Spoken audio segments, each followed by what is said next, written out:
बिस्मिल्लाहिर्रहमानिर्रहीम। अस्सलाम वालेकुम व्यूअर्स, मैं हूं मुश्ताक करल और इस वक्त मैं मौजूद हूं जनाब आरिफ चौधरी साहब के साथ, एक नामी ग्रामी शख्सियत, कानून के हवाले से भी और अगर देखा जाए तो न्यूट्रल तज्ज़िया निगारी में उनका कोई सानी नहीं। बहुत खूबसूरत अंदाज में बात करते हैं और आज हमारी खुशकिस्मती है कि उन्होंने हमें वक्त दिया।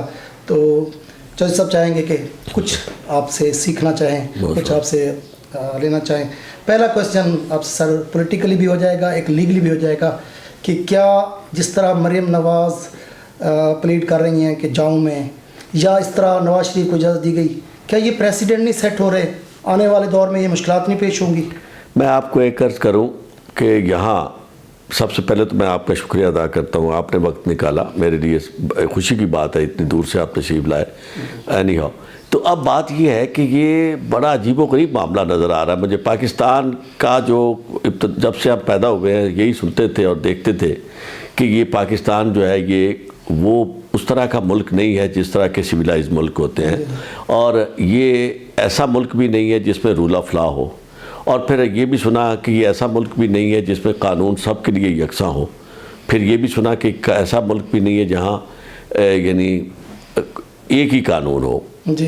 तो हमने फिर देखा कि हर दौर में लोग आए, इलेक्शन उन्होंने लड़ा और उन्होंने कहा कि जनाब बस हम यहाँ रूल ऑफ लॉ लाएंगे और इसे एक ऐसा मुल्क बनाएंगे जहाँ दो कानून नहीं एक कानून होगा। और इसकी बलि और भेंट बहुत लोग चढ़े, लोगों ने वोट भी दिए, सपोर्ट भी किया, बहुत कुछ किया लोगों ने, और बड़ी कई दफ़ा लोगों ने ख्वाब देखे, और ख्वाब देखना कोई जुर्म नहीं है। हम भी ये चाहते थे, अभी भी चाहते हैं पाकिस्तान में रूल ऑफ लॉ हो, कानून की नज़र में सब बराबर हो, और हमें पता चले कि यार अगर कोई बड़े से बड़ा शख्स जो है वो जुर्म करता है तो वो बच के ना निकले। लेकिन इस सारे काम में जो मुझे नज़र आ रहा है ना, अब कोई इदारा पीछे नहीं रहा। यानी इस काम को जिसकी ख्वाहिश थी हमारी, उसके ना आने में यानी जो किरदार है वो सब इदारों का है। जहाँ भी नज़र आता है, हमें जहाँ भी जाते हैं पता यही चलता है कि नहीं जनाब ये सब के लिए बराबर नहीं है।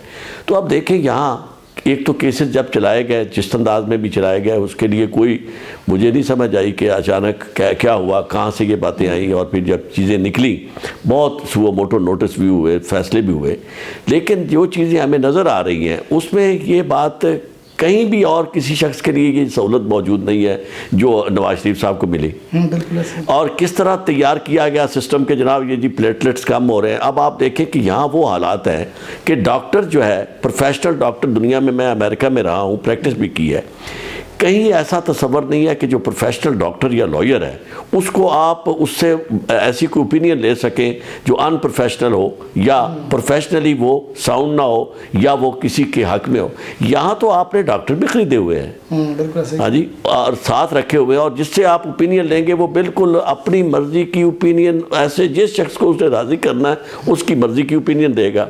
फिर फैसले भी आप अपनी मर्ज़ी के लेते हैं, फिर अदालतों में केसेस भी आप अपनी मर्ज़ी से लगवाते हैं, फिर अदालतों में जजेस जो हैं वो भी आपको इस अंदाज में आपकी मुकाम और मर्तबे के लिहाज से ट्रीट करते हैं। और यही आपने देखा इस सारे केस में कि सैटरडे को भी जज साहब ने वो अदालत खोली और रिलीफ मिला। फिर उसके बाद ये जो आपने देखा नवाज शरीफ साहब का मामला कि वो जनाब इतना धूम मच गई है कि यानी ऐसा शख्स जिसे सज़ा हो चुकी थी।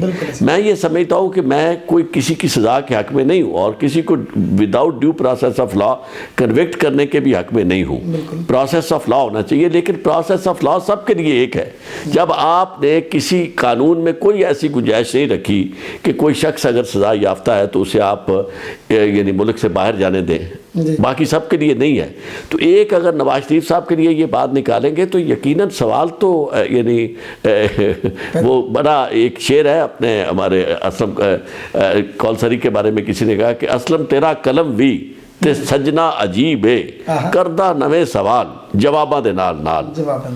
यानी ये सवाल जो लोग करते हैं, हर मासूम बच्चा चाहे वो आपकी उम्र का हो मेरी उम्र का हो, वो ये सवाल ज़रूर करता है कि जनाब ये देखिए कि क्या हो रहा है, हमें तो नहीं समझ आ रही। और इसी तरह ये दूसरी मिसाल जो है अब उनकी बेटी की है कि वो भी ये कहा जा रहा है कि देखिए जी एक बेटी अपने बाप की तीमारदारी नहीं कर सकती, भाई कर सकती है, لیکن اس صورت میں جب بیٹی کی کنوکشن نہ ہوئی ہو، کسی کیس میں انوالو نہ ہو. بالکل ایسے اگر کسی کیس میں انوالو ہے اور کنوکٹ ہے تو اس کے لیے تو پہلے اس پروسیس سے نکلنا ہوگا.